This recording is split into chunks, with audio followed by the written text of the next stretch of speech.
Olá, nós estamos com mais um programa de qualidade de vida e saúde e hoje nós vamos falar sobre produtos químicos relacionados à qualidade de vida, né? Nós, mulheres principalmente, usamos produtos químicos todos os dias e muitas vezes não sabemos como usá-los e acabam prejudicando a nossa saúde. Para esclarecer todo esse assunto, está aqui a Isis Valença de Souza Santo. Ela é bacharel, licenciada e mestre em Química pela Universidade de São Paulo. Tudo bem, Isis? Bom. Pois é, um tema né, complexo, né? E você está aqui para esclarecer. As pessoas usam aleatoriamente, né, esses produtos químicos para higiene, para cosmético e muitas vezes não sabem como usar e acabam prejudicando a saúde sem perceber, né? Exatamente, a gente está em contato com produtos químicos o tempo todo, né? Então, na verdade, tudo é feito de química. E tem aqueles produtos que são industrializados, vamos dizer assim, né? Que são os produtos que fazem parte do nosso dia a dia e a vida moderna faz com que a gente precise utilizá-los sempre. Isso facilita a nossa vida mesmo, né? Com certeza. Mas a gente precisa saber utilizar, né? A gente precisa ter cuidado, a gente precisa conhecer um pouquinho de química também, que eu acho que é importante para a nossa saúde. Às vezes mistura até um produto com outro numa limpeza mais pesada, que acaba, eu particularmente já vi gente passando muito mal, assim, com falta de ar, porque misturou produtos ali, né? Sim, então as pessoas às vezes acham que aquele rótulo, aquela forma de usar, o modo de usar, é dispensável. Eu não preciso ler, eu já estou acostumado. Mas é sempre importante ler aquelas letras que às vezes estão bem pequenininhas e isso faz uma diferença muito grande na saúde, com certeza, né? Isis, eu queria que você explicasse, os nomes são complexos, né? São complicados, mas tem até nomes comerciais que facilitam para o nosso telespectador entender, né? Então, a diferença entre o cloro, o famoso cloro, hipoclorito de sódio e água sanitária. Muitas vezes confundem esses nomes, né, na prateleira do mercado. Eu vou usar água sanitária para fazer a limpeza do chão. Não, usa o cloro. Qual que é a diferença disso? Então, isso é importante a gente entender, né? Então, na verdade, tem alguns nomes que são usados assim no dia a dia, e às vezes de maneira equivocada, né? As pessoas, não é necessariamente o nome químico ou não quer dizer exatamente o que a pessoa acha que é. Então, vou explicar um pouquinho sobre isso. Na verdade, o cloro, ele é um gás. O cloro, ele é encontrado à temperatura ambiente na forma gasosa. Para eu transformar esse gás num líquido, eu teria que resfriar muito, uma temperatura negativa, aumentar a pressão, aí ele viraria líquido. Né? Então, na verdade, a gente não tem o gás cloro com a gente o tempo todo. O que a gente tem, que a gente encontra na prateleira do mercado, é o hipoclorito de sódio. O hipoclorito de sódio, ele é formado por cloro, só que é o cloro ligado com oxigênio e com sódio, ou seja, é um composto que tem cloro, né? De uma maneira mais simples, é um composto que tem cloro. O hipoclorito, a gente dissolve ele na água, ele é sólido, a gente dissolve ele na água e faz a famosa água sanitária. Então, na verdade, o cloro mesmo, a gente não usa. A gente usa o hipoclorito de sódio dissolvido na água.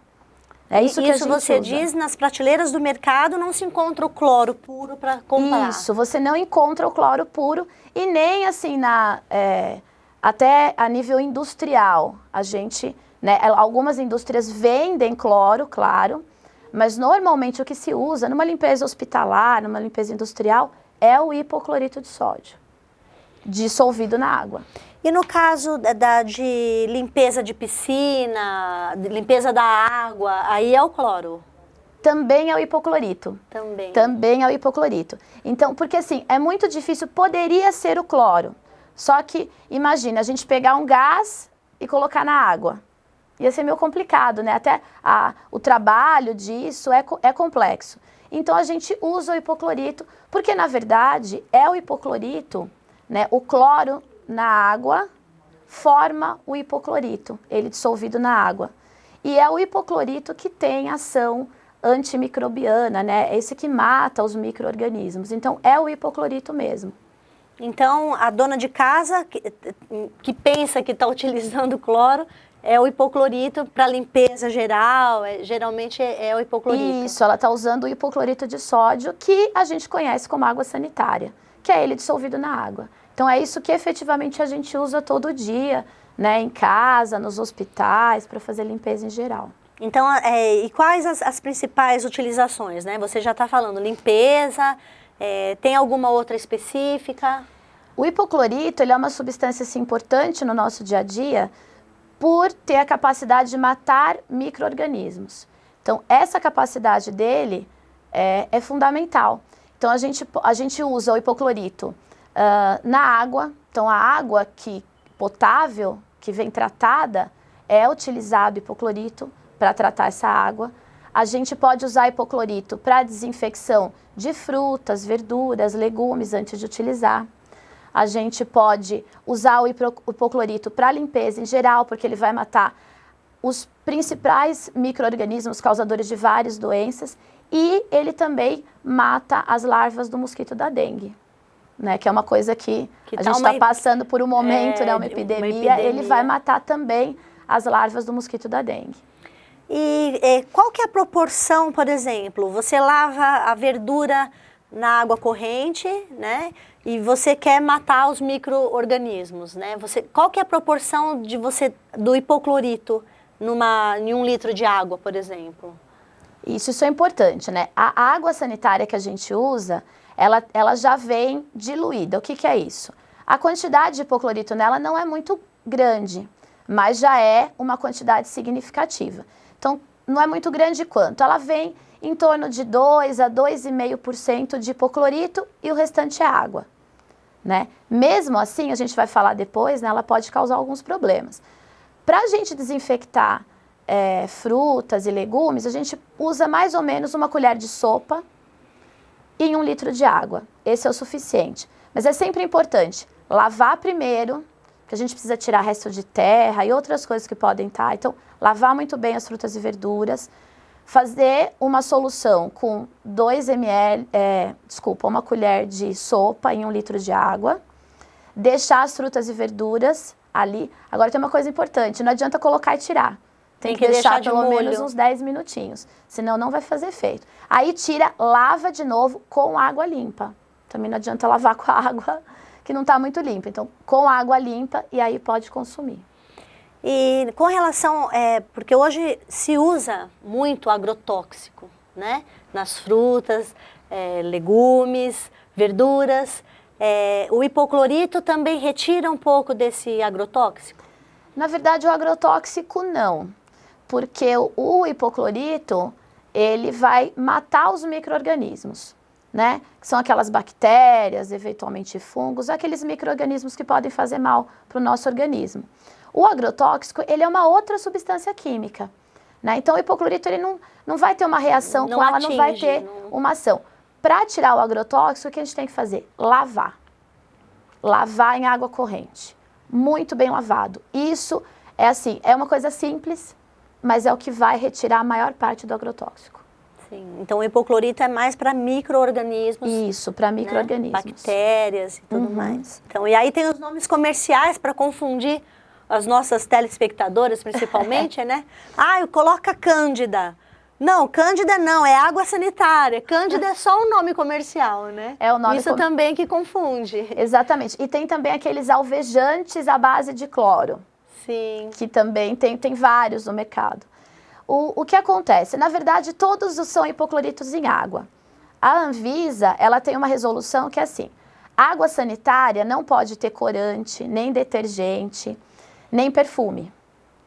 O alvejante com cloro pode ter perfume, pode ter corante, pode ter detergente. Então, essa basicamente é a diferença. Os dois são a base de hipoclorito.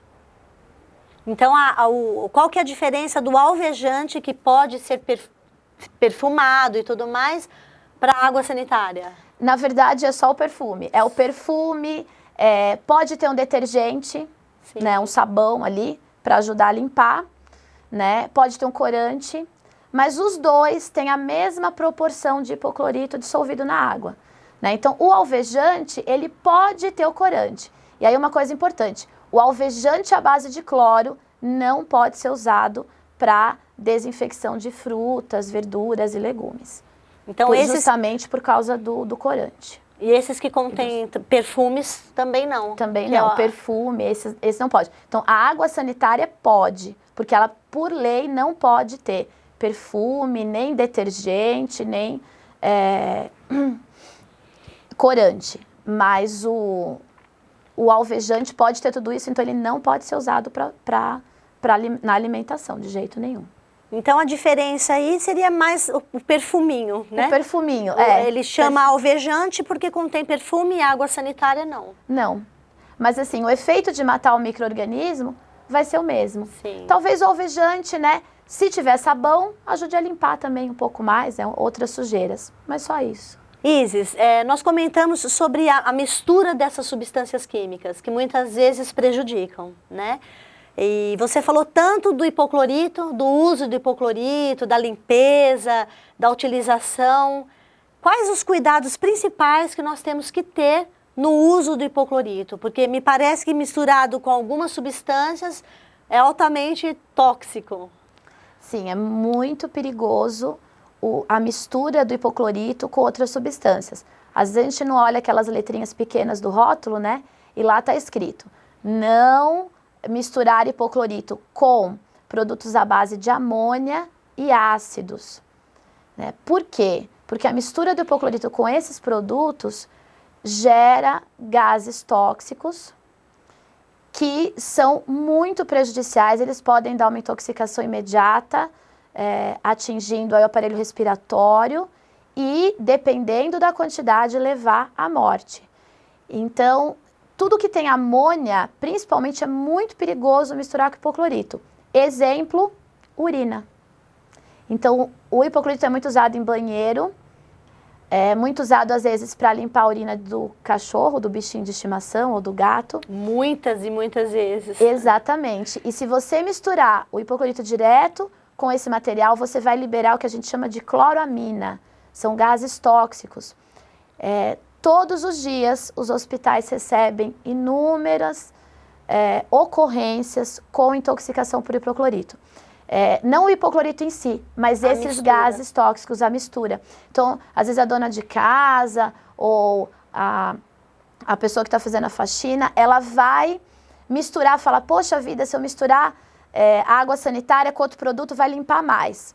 Não vai limpar mais e você ainda pode correr o risco de estar liberando um gás tóxico que vai prejudicar muito a sua saúde. Então, muito cuidado na mistura. Não misture hipoclorito com ácidos e com produtos que contenham amônia. E não coloque o hipoclorito diretamente na urina. E os principais sintomas dessa intoxicação seria a apneia, aquela dificuldade de respirar? Na hora a pessoa já sente um ardor nas vias respiratórias, já vai dar uma dificuldade de respirar, dependendo da quantidade que você tem, do ambiente que você está, né? E já você sente na hora. Então, assim, o ideal é sair para um ambiente aberto e procurar um médico caso tenha esse sintoma da intoxicação, porque, infelizmente, algumas pessoas já morreram, já foram encontradas mortas em banheiros, por exemplo, por misturar o hipoclorito com a urina, por exemplo, no ambiente fechado. Isis, eu queria que você falasse agora um pouquinho sobre a água oxigenada, que é tão utilizada também no nosso dia a dia, né? Para uso da estética, né? A mulherada loira aí que joga água oxigenada no cabelo, né? Já ouvi falar também de clareamento de dentes, né? Na parte estética. Qual a finalidade principal, a utilização principal da água oxigenada? Então, a água oxigenada, ela tem muitos usos na indústria, como matéria-prima, né? E no dia a dia, ela tem esse uso como clareador, né? A gente sabe que tem vários cosméticos que são à base de água oxigenada. Ela também tem um poder de desinfecção. de matar micro-organismos. Por isso que ela já foi muito utilizada para ferimentos, né? E hoje também é usada em produtos de limpeza, né, como sabões e detergentes, também para alvejar, né? É o alvejante seguro, né? O alvejante que não tira cor, né? Ele normalmente é feito à base de água oxigenada. Agora, a gente tem que tomar um certo cuidado, principalmente no consumo da água oxigenada na ingestão. A água oxigenada ela pode causar alguns problemas graves de saúde, então tem sido muito difundido, né? A gente tem que tomar um pouco de cuidado com o que a gente vê na internet, muito difundido o uso da água oxigenada para clareamento dos dentes, como você falou. Realmente, os dentistas, eles usam produto à base de água oxigenada para clareamento, mas tem uma grande questão, é a questão da quantidade. Então, esses produtos, eles têm uma certa concentração, quer dizer, tem uma quantidade de água oxigenada para uma quantidade de água, que é estudada. Você tem um tempo para deixar isso na boca, que também é estudado, a frequência com que isso é feito. Então, o dentista ele é um profissional habilitado para utilizar água oxigenada. A gente usar água oxigenada com receitas caseiras que estão sendo difundidas aí na internet é muito perigoso. Tem vários estudos científicos que ligam a água oxigenada ao câncer de boca. Então, a utilização com frequência, fazer bochecho com água oxigenada, né, usar água oxigenada para clarear os dentes, não pode. A água oxigenada, ela tem o que a gente chama de radical livre. Ela pode liberar radicais que são extremamente reativos. O que é isso? Ele reage com um monte de coisa. Reage formando coisas que a gente não quer. Isis, a água oxigenada, ela também é corrosiva? Também é corrosiva, assim como o hipoclorito. Às vezes a gente acha que só ácido é corrosivo, né? Não, a água oxigenada não é ácida, é corrosiva. O hipoclorito também não é ácido, é corrosivo. Então, ela pode corroer alguns materiais e pode causar danos à pele. E, por exemplo, a mucosa da boca, né, que é muito sensível, nós sabemos que tem um pH ali natural, né? E eu acho que a água oxigenada também deve alterar esse pH e prejudicar a saúde. Ela vai alterar a estrutura da mucosa, pode alterar a estrutura da boca, causando, como eu falei, lesões, como, por exemplo, o câncer, né? Então, é por isso que é bem perigoso a gente usar indiscriminadamente, sem saber as concentrações, as quantidades, é muito complicado. E mesmo na pele, né, a mucosa da boca é mais sensível, mas mesmo na pele, para um clareamento de pelos, por exemplo, pode causar alergia, pode causar queimadura, dependendo da quantidade. Então tem que olhar no rótulo, de preferência procurar um profissional, né? Ou tem alguns produtos que são feitos para você usar em casa. Então, leia o rótulo. Tem lá o modo de usar. Esse modo de usar, ele é regulado pela Anvisa, né? Então, ele foi estudado. Então, use daquela forma. Não tenta inventar. Porque aí tem a questão da quantidade e do tempo de ação do produto. Exatamente. A quantidade, quanto tempo vai ficar, tudo isso é fundamental para que ela tenha ação desejada sem causar risco para a saúde. Tem muitas pessoas que utilizam também para tirar manchas de roupas, isso é fato? Sim, isso é fato. Tanto que muitos alvejantes hoje são feitos à base de água oxigenada, com a vantagem que normalmente a água oxigenada ela não tira a coloração, né? Ela só tira a mancha, no caso. Exatamente. Por exemplo, uma mancha de sangue numa roupa, mancha de vinho. Isso, exatamente. E o sangue ela é bastante eficiente, porque o sangue você tem uma enzima ali nos fluidos corporais que ele faz, ele reage com a água oxigenada, você vai até borbulhar, porque está saindo oxigênio ali e vai retirar aquela mancha, né? Então, muitos produtos hoje são feitos à base de água oxigenada. É aquele oxigênio ativo. Sim. É a água oxigenada que a gente vê nos rótulos, né?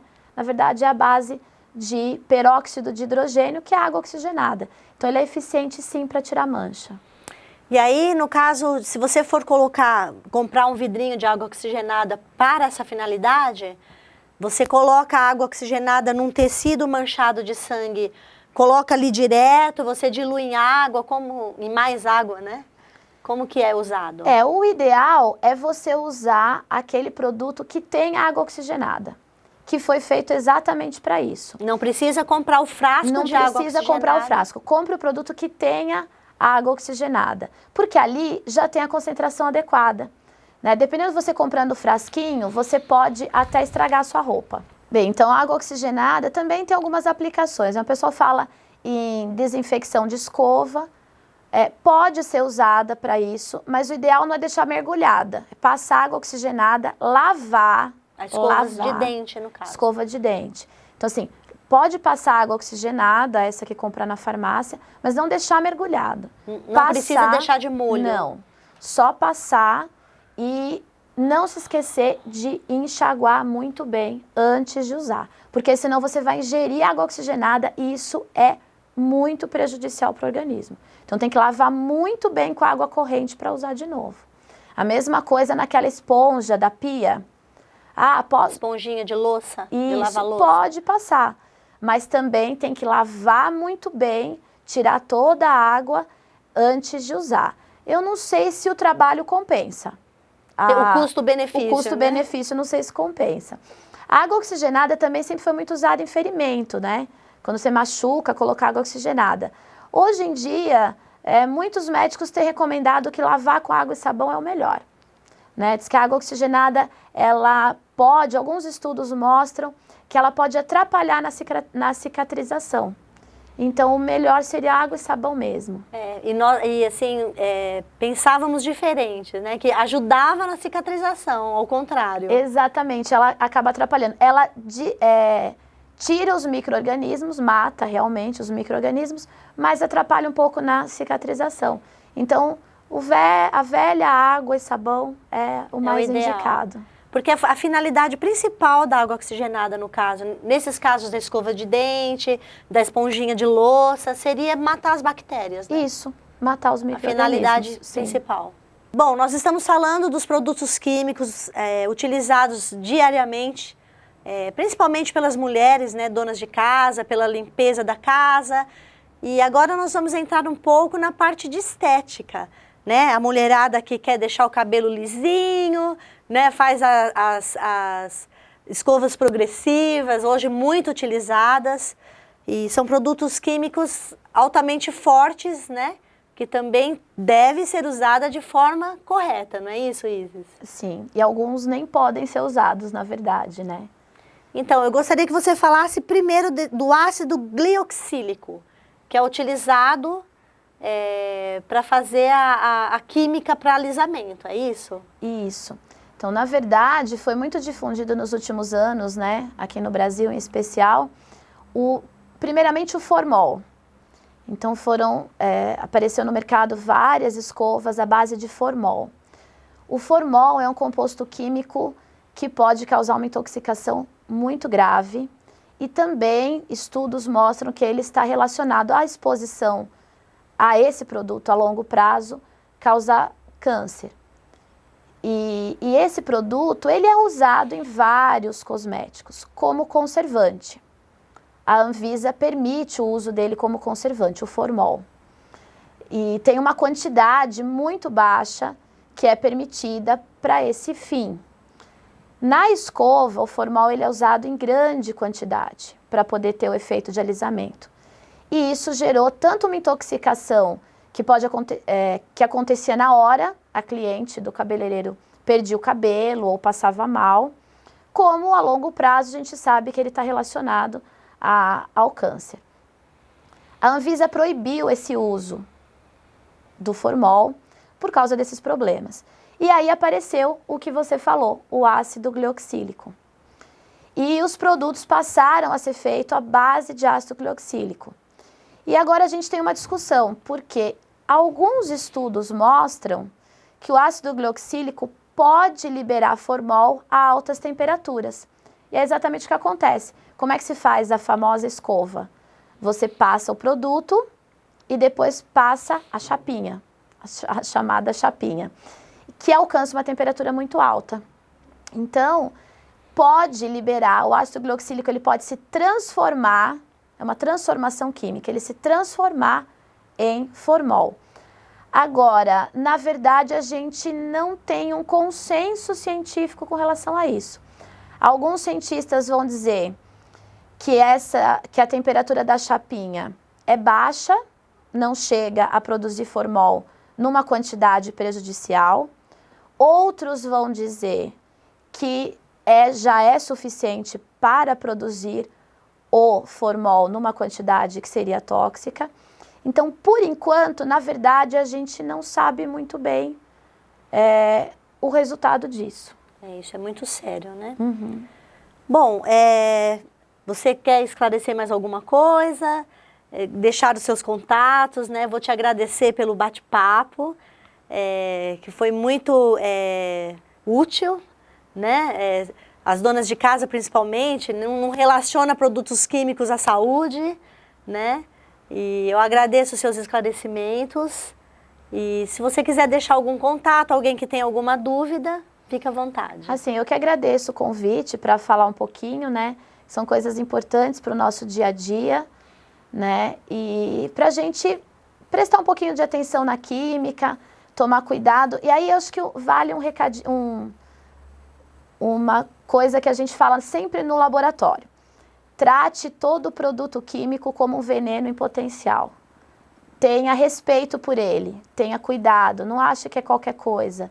E aí eu acho que dá tudo certo. Então a gente tomar sempre esse cuidado. Pode ser um veneno, então eu vou usar com cuidado, vou ler direitinho as instruções. Eu acho que isso ajuda no dia a dia. Isso acho que é um problema, né? As pessoas geralmente não têm hábitos, né, de ler os rótulos, a composição química. Isso, e como usar, modo de usar, muito importante. Então, criar o hábito, né, de ler.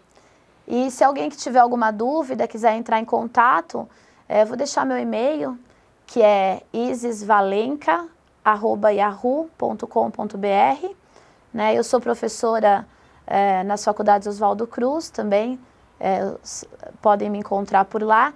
E aqui em Guarulhos, no Colégio Augusto Rusque, eu também sou professora de Química lá. Isis, muito obrigada pelos seus esclarecimentos. Tenho certeza que muita gente nem pensou nisso e agora, a partir de agora, vai começar a pensar, vai ler rótulos, né? Muito obrigada. E nós voltamos com mais um programa de qualidade de vida e saúde. Até lá.